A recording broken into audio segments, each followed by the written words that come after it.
ഒരു തവണ മദ്രാസിൽ ഒരു വീടിൻ്റെ അവിടെ ഷൂട്ടിങ് നടക്കുകയാണ് രാത്രി.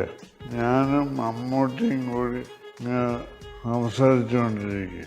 അന്ന് മമ്മൂട്ടി 2 മക്കള് നമുക്കൊക്കെ ഭയങ്കര ഇഷ്ടമാണ്.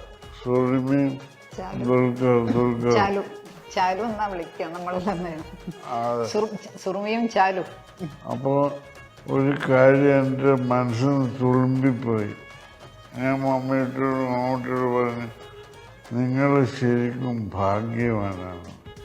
പുള്ളി ഒന്നും പറഞ്ഞിട്ടില്ല, ഞാൻ വെറുതെ അങ്ങോട്ട് പറയാം. അപ്പോൾ പുള്ളി ഞാനങ്ങനെ പ്രശംസിക്കാറൊന്നുമില്ല പുള്ളിയെ. അതുകൊണ്ട് പുള്ളിക്കൊരു നെറ്റിക്കൂടിയൊക്കെ ഒരു ലൈറ്റ് എത്തുന്ന വഴി ഒരു തെളിച്ചം വന്നു. അപ്പോൾ എന്താ ഇങ്ങനെ ഭാഗ്യവാനെന്ന് പറയാൻ കാരണം എന്നൊരു മട്ടിൽ എന്നെ നോക്കി പുള്ളി. അപ്പോൾ ഞാൻ പറഞ്ഞ മറ്റൊന്നുമല്ല, നിങ്ങളുടെ മക്കൾ 2 പേരും നിങ്ങളെ പോലെ ആയില്ലല്ലോ.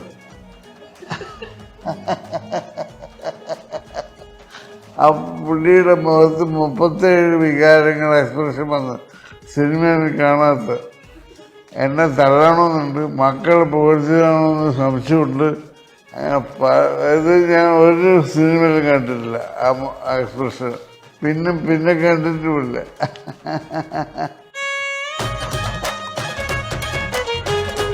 ആരോഗ്യകാര്യം ഒന്നാമത് ആ വണ്ണം മെലിയിക്കൽ എപ്പോഴും ഞാൻ സ്ഥിരമായിട്ട് പറഞ്ഞുകൊണ്ടിരിക്കുന്ന കാര്യമാണ്.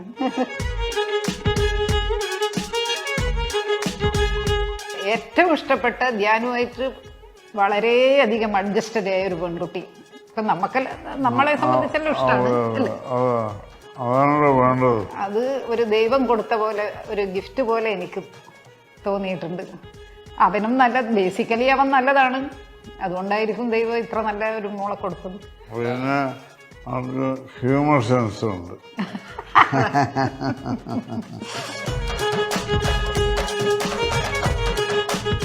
എന്നോട് പറഞ്ഞത്, ഞാനും അവളുമായിട്ട് പല പ്രാവശ്യം മീറ്റ് ചെയ്യലുണ്ട്, സംസാരിക്കലുണ്ട്. എനിക്ക് ഭയങ്കര ഇഷ്ടമുള്ളൊരു മോളാണ്. ഞാൻ പ്രസവിച്ച മോളെ പോലെ ഇഷ്ടമാണ് അവൾക്ക്. ദിവ്യനെ ഇഷ്ടമാണ്. ദിവ്യനെ ഒരു കുഴപ്പമില്ല. ധ്യാനിലെ കുഞ്ഞാണ് നമ്മൾ ഭയങ്കര ഇപ്പോഴുള്ള ലൈഫിൻ്റെ ഒരു എൻ്റർടൈൻമെൻറ്റ് എന്ന് പറയുന്നത്. അവൾ കുറെ ദിവസം ഇവിടെ ഇല്ലെങ്കിലും ഒരു ദിവസം വരുമ്പോഴേക്ക് വീട് മുഴുവനും ഉണർന്ന്.